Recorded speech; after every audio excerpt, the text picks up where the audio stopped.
Want to see a real challenge? Well, let's tackle some nasty dog hair. We're going to spin it in, and we're just going to grind it in. Make it as bad as can be so we can show you what the FurEel will do.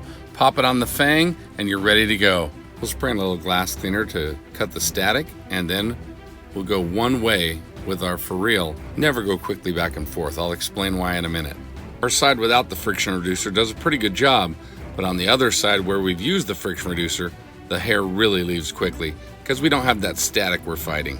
So let's review that all one more time. There you go, guys. The proper way to use the fang and the FurEel. One way, not back and forth. That way you don't pull the hair out and push the hair back in. Second, make sure not to apply excessive pressure.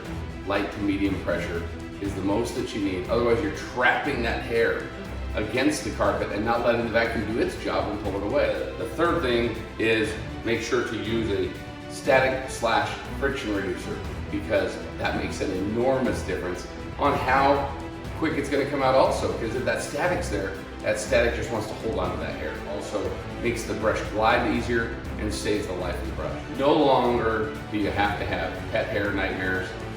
They all end with the FurEel. BuffBrite.com.